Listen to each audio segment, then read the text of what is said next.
A loving wife, mother, and doting grandmother are words the Sennett family found themselves repeating after the loss of their mother. In 1988, in small town Sheffield, Alabama, a horrific murder wasn't something they were accustomed to, as they had a population of less than 10,000 people at the time. So when Charles Sennett, the local Church of Christ pastor, had called in what looked to be a burglary and attack on his wife Elizabeth, it shook the sleepy community to its core. She had been beaten with what he said was a fireplace implement and stabbed. Colbert County Police responded, and Chief Investigator Ronnie May said it was just a gruesome scene and that Liz had fought hard for her life and was actually still alive when they arrived on scene. She was rushed to the hospital but would end up dying, sadly, in surgery. This left the officers, friends, family, congregants grasping at answers at who could take the life of a pastor's wife, the center of the community, a loving mother of two and a grandmother, and who would want to, as she had no known enemies. Well, my friends, the answer to this question wouldn't be any more settling than the scene that they observed that day. And just this month, her story would surface yet again during yet another chapter that would gain a lot of media attention. Buckle up, my friends, for what is about to be a bumpy road to the truth and justice. My name is Misty Sims. This is Beyond Reasonable Doubt, and today we will be talking about the death of Elizabeth Sennett and the fallout occurring afterwards. Let's dive right on in.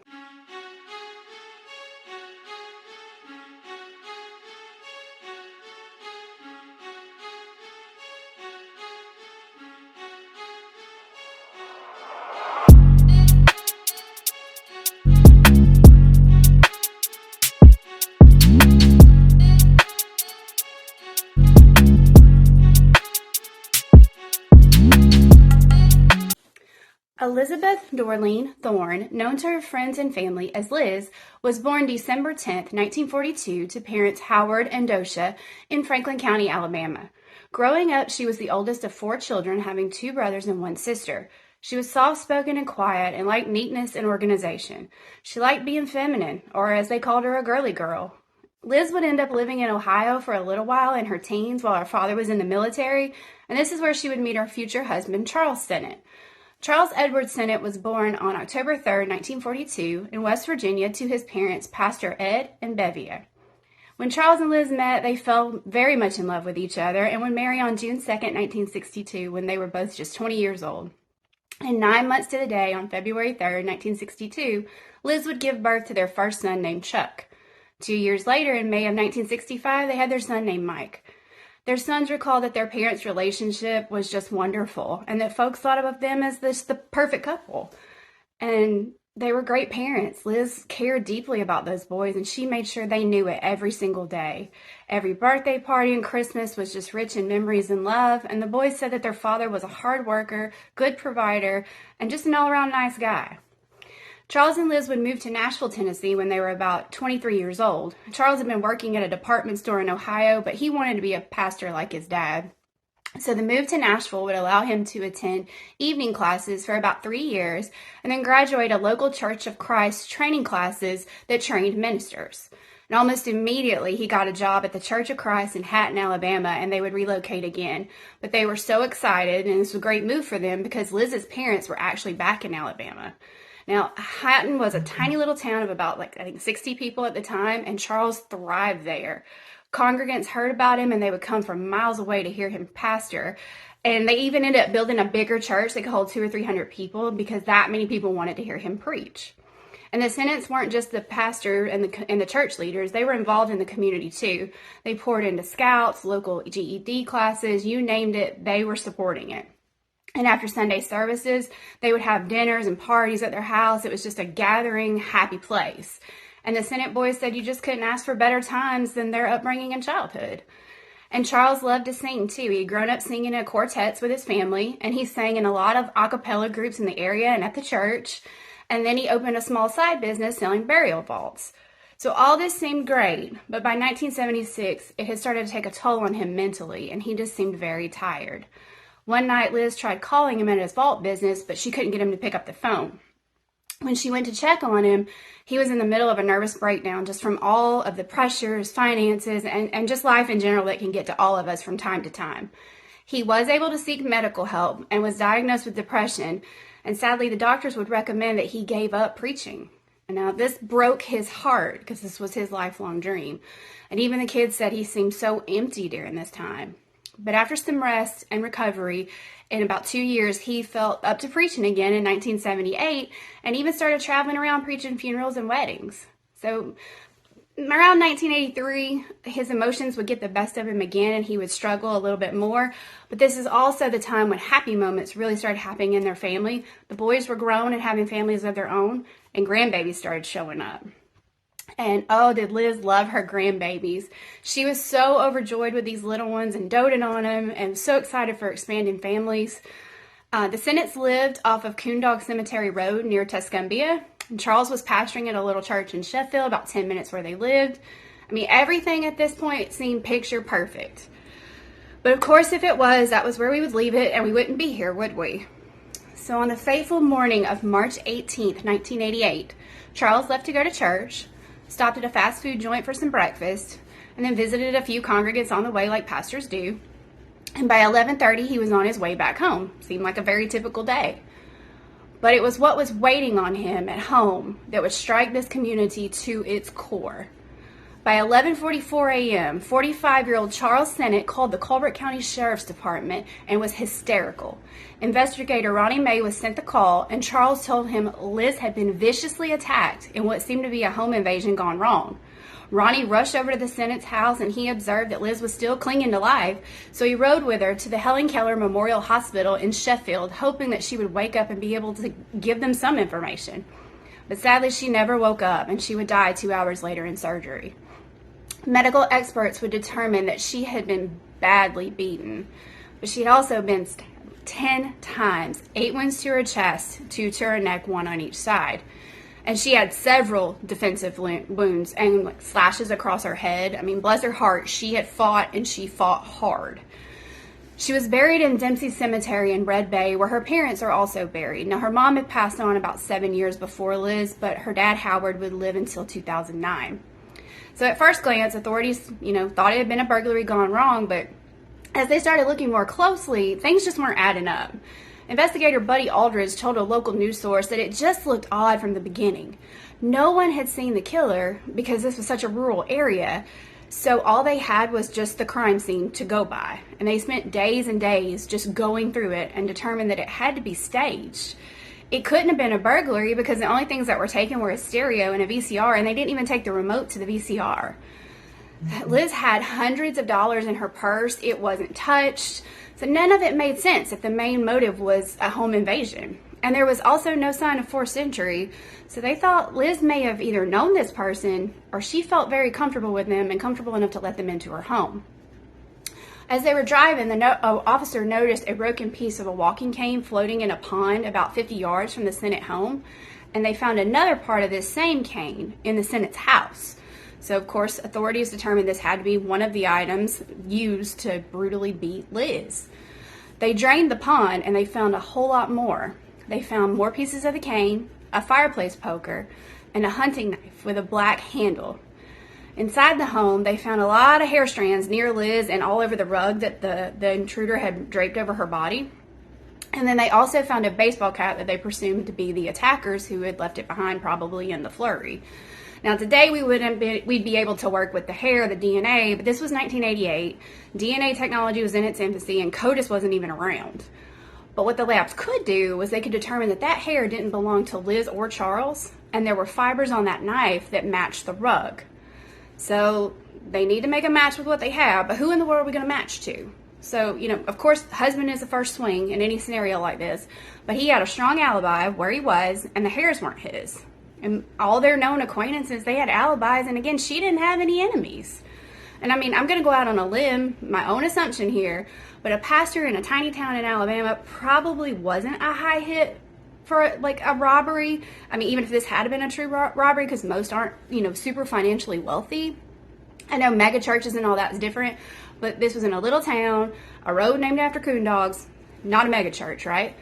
So what could have been a motive to hurt this woman and stage a robbery? Or who could have done this? Like, who would even want to, right? Alabama Bureau of Investigation was getting involved, but there was no leads. The people in Colbert County were terrified, and rightfully so. I mean, a killer's on the loose, just murdered a preacher's wife just because. And that alone would have a small town locking their doors, looking over their shoulders, like constantly, right? Because it could be any of them next. Well, by a stroke of luck, the police got a lead. A member of Charles's congregation called them and said that they had somehow discovered a Valentine's Day card addressed to Charles, but not from Liz. It was from another woman who attended their church and was also a good friend of the Sennett's. So the investigator called her in for questioning, and right away, she confirmed what I'm guessing you can guess the card alluded to, and that was an affair. And she also told them that Charles had borrowed a large amount of money from her. So Ronnie Mae thought back to all of his interactions with Charles when he arrived on the scene, and he recalled that Charles seemed kind of surprised when he told him that they found a heartbeat with Liz. So he wanted to talk to Charles some more. So he brought him in for questioning a total of 3 times. Now, the first 2 times, he denied any involvement with Liz's attack. And his story would change a little bit from time to time, but not enough that the officers really thought he was involved. But the 3rd time would come after an announcement from the governor and a very important phone call. So Governor Guy Hunt, who was the governor at the time of Alabama, offered a $10,000 reward for any information about Liz's murder. Shortly after, the police received an anonymous call from a female who was asking about the reward money and saying that she had some information that they needed to know. Ronnie Mae told her to call Crime Stoppers in order to collect the money, and she did just that.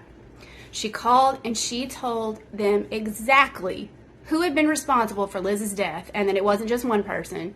It was 3, with a 4th accomplice that had been right under their nose the entire time.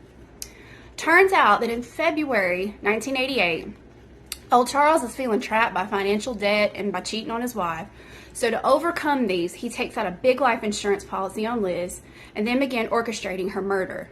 Now, sources who've researched the case at length and the psychology behind it say that, Charles felt as a pastor he couldn't divorce Liz unless she was the adulterer, so he believed she just had to die to end the marriage.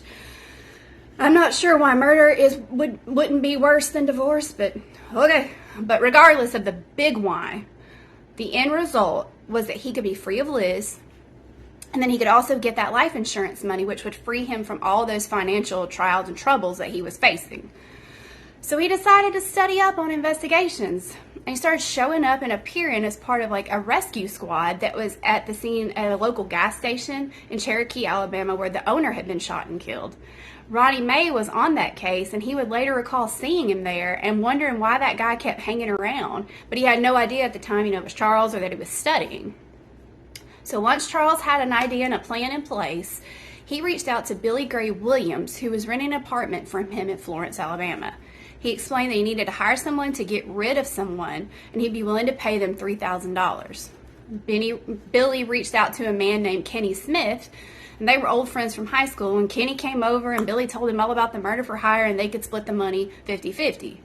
Well, Kenny thought it over and agreed to meet and talk to Charles, and Charles explained what he needed done, and that this person would be home alone during the time of the attack, and the house was in a rural area, so there would not be anybody else by, no one coming by. Kenny told him he would think it over, and about a week before the crime, Kenny agreed, and then he brought in yet another man named John Forrest Parker, who had also gone to school with Kenny and Billy, and they decided to split the money 3 ways. Now, how you find 3 people who want to commit a murder for $1,000 each, I will never know, but they're ready to roll out. So here we go. On March 15th, Kenny and Charles, they met at a coffee shop, and Charles drew a diagram of the home and finally admitted to Kenny that this was his wife that he wanted to be rid of. Billy, Kenny, and Charles would meet one more time the day before the murder outside Billy's apartment. Charles brought the money who he had borrowed from his girlfriend, telling her that it was pay off some debt, so she had no idea what it was truly for. And then Charles gave Kenny $200 to buy some supplies for the event. He told him to make it look like a burglary gone wrong and take anything from the home that they wanted. Then it was agreed Kenny and John would actually carry out the murder, and Billy would hold the money. After it was all said and done, they would come back to Billy's and then get the remainder of their cash. Charles told Kenny that he would be out of the house from 8 a.m. to noon, so that was the window of opportunity. All right, so then Billy gave John $100 to buy a gun to commit the crime, but instead John, who was an apparent drug addict, used it on drugs instead. So around 9:30 a.m. on March 18th, Kenny and John load up in John's gold Grand Prix, and they made a stop in Muscle Shoals before heading to Charles and Liz's house. John shot up an opioid on the way, so he's high, and then they started sharpening a hunting knife that John had brought to commit the murder since he had spent the other weapon money on drugs. They parked outside Liz's house close to her patio, and they knocked on her door. They told her that they wanted to explore her land for hunting and explained that her husband had already said it was okay, even though they never even knew Charles's actual name.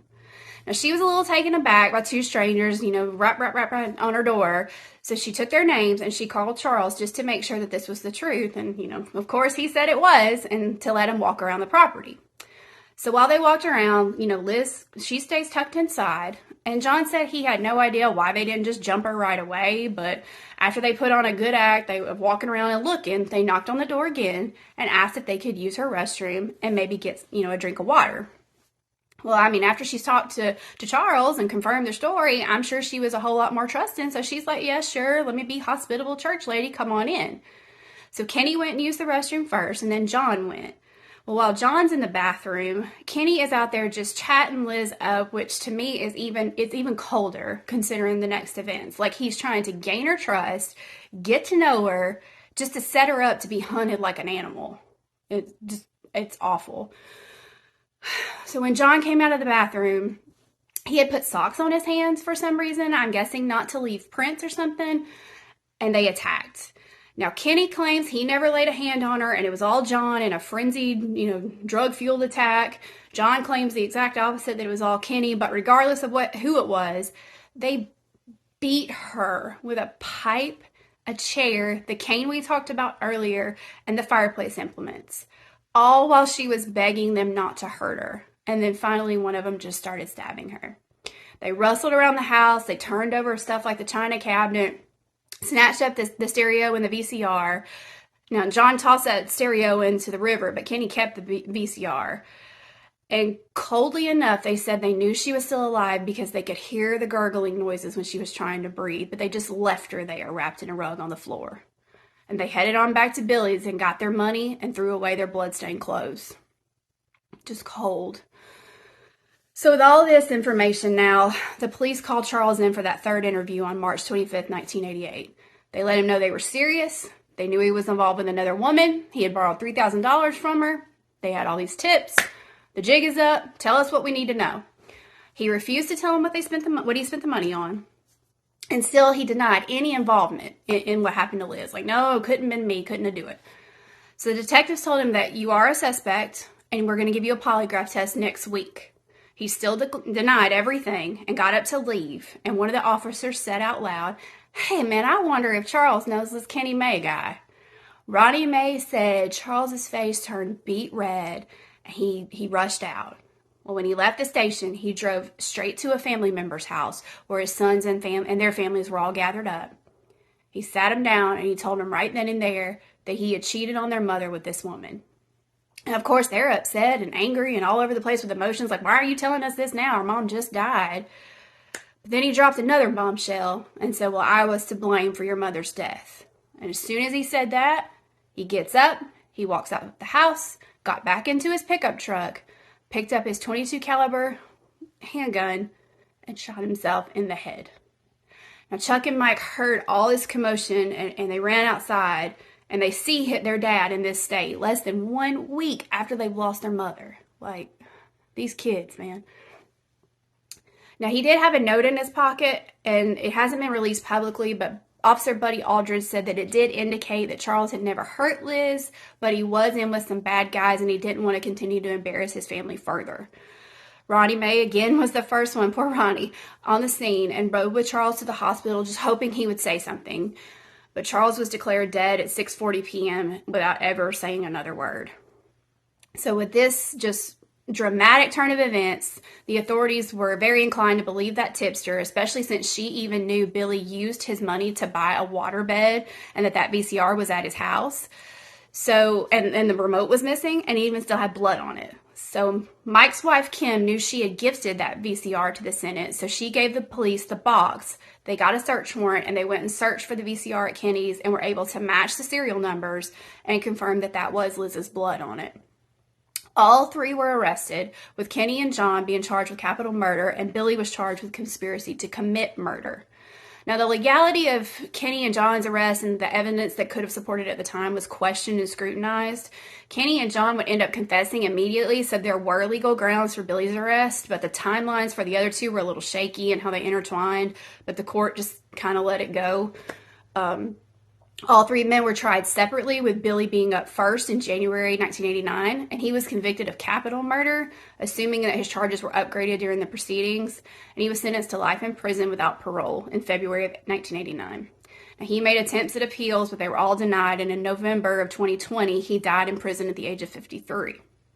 John's trial would begin on May 30th, 1989, and court documents show that everybody believed he was guilty of conspiracy to commit assault and assault, but the defense would argue that he had no intent to kill Liz, just to hurt her. They said he had left her badly beaten, but not dead, and that Charles had come home and killed her with his own knife when he returned home that day. So there was zero evidence to support that theory, and there was testimony that John had told folks that he was going with Kenny to kill somebody, so the jury didn't buy that in the least bit, and they found him guilty of capital murder. Their recommendation was life in prison without parole, but the judge sentenced him to death. So after all his appeals were exhausted, he was executed at the age of 42 years old at 6:41 p.m. on June 10th, 2010 by lethal injection. He had fried fish, french fries, and tea for his last meal. Liz's son Mike would tell media outlets that John's family had 20 years to say goodbye to him, and he didn't get that with his mom. He also said that 20 years to apologize to them was a long time, but he hadn't gotten it up until those very last moments when John did say that he was sorry. He didn't expect them to forgive him, but he was truly sorry. Now, Kenny Smith was the last to be tried, and it took place in October of 1989, and he was the only one to be granted a venue change due to the popularity the case had gained. So rather than trying him in Colbert County, where it sounds like he was kind of already maybe a bad apple, they went and moved it to Jackson County, and the judge there placed a gag order on the trial. So the defense solely blamed everything on John for the crime and said that Kenny never knew he was supposed to kill her either. But apparently it was a real weak argument because the jury only deliberated for 20 minutes before they came back with a guilty verdict, and they recommended the death penalty. Now, he made a ton of appeal attempts and actually was granted a new trial on a technicality. Apparently, the trial judge hadn't entered the data on the aggravating and mitigating circumstances required to sentence someone to death. So his second trial wouldn't take place until 1996, and he was reconvicted. This time, the jury recommended life in prison without parole. Judge disagreed and handed down the death penalty. So Kenny would serve his time at Holman Prison in Atmore, Alabama. And this is what leads us back to this case making the mainstream media here at the end of 2023, start of 2024. He was supposed to have been executed on November 17, 2022. Now, he was in the process of exhausting all of his legal options and forced the U.S. Supreme Court to look at his case on the day of his execution, day of. The medical staff was given the okay to proceed at 10:22 p.m. The warrant for the death penalty expired at midnight, meaning they literally had just barely over an hour and a half to perform a process that typically takes about 6 hours to properly set up and execute. The medical team was struggling to place a second IV line for lethal injection, so the execution had to be called off at 11:20 p.m. There just wasn't enough time for that medicine to take effect prior to midnight. So this led to some frenzy because Alabama was being widely criticized for their lethal injection processes at the time after several allegations of flawed and inhumane practices. So the state actually halted all executions for a while they did like an internal review of those processes and procedures, and they didn't pick back up again until 2023. Well, Kenny used all this chaos and pause as an opportunity to lobby for his right to die by a new means called nitrogen hypoxia, which, if I understand it correctly, is basically where you breathe in nitrogen until you pass due to lack of oxygen. Meanwhile, his lawyers are trying to have his execution stopped because after the first attempt was unsuccessful, they're arguing that it would be unconstitutional to do a second attempt. Other groups are lobbying, saying that this new means of execution is cruel and inhumane. All that was unsuccessful, and Kenneth Eugene Smith was executed on January 25th, 2024, becoming the first person in U.S. history to be executed by nitrogen hypoxia. He received his last meal of steak, hash browns, and eggs, as well as a visit from his wife and sons, And his final words were, "Tonight, Alabama caused humanity to take steps backwards. Thank you for supporting me. I love you all." He was officially pronounced dead at 8:25 p.m., 25 minutes after the gas began. His religious advisor, Reverend Jeff Hood, witnessed the execution and said it looked to be a man struggling for his life for 22 minutes. It wasn't the quick, unconscious within seconds, death within minutes as predicted. Others claim it was as it was predicted, or I believe I saw quoted it was like a textbook example. So it's brought a lot of controversy to the table. People have definitely had a lot to say on both sides and weighing in on the method and all of that. And I actually found out electrocution was still a method. Like, that's scary. So what do you guys think? My heart breaks for the Sennetts and their families. The boys lost both their parents that day within just, days of each other. And then they had to deal with the fallout that led to the deaths of, their parents. I mean, imagine not only having to hear the gruesome details about what happened to your mom, but that your father orchestrated the whole thing, and now you can't even talk to him about it because he took his own life, and you're grieving that. And I know talking to him wouldn't change anything, but I just feel like for me it would be human nature to have questions and and want answers, and now they can't even ask. And I know they saw the men who carried it out brought to justice and sentenced and all of that, but I just feel like there was probably more that they might want to say to their dad and just understand and talk through. So I pray that they found some sort of peace over all these years. I mean, hopefully they've let their own kids know what a great person Liz was, and it sounds like based on interviews that they very much have. It's just a sad, sad story, and it carried on for over 35 years. I mean, the last chapter just closed last week, and I just can't imagine how hard that has to be. I mean, of course, maybe there is no real closure, right? Whenever you're dealing with exactly what the ID channel show that featured this case is called, and that's an American Monster. I don't know. So I know that's a heavy way to end today, y'all. Keep those families in your thoughts and prayers. And you guys stay safe out there and stay sweet, my cupcakes. I love you so much, and I can't wait to see you next time. Thanks for being here. Bye.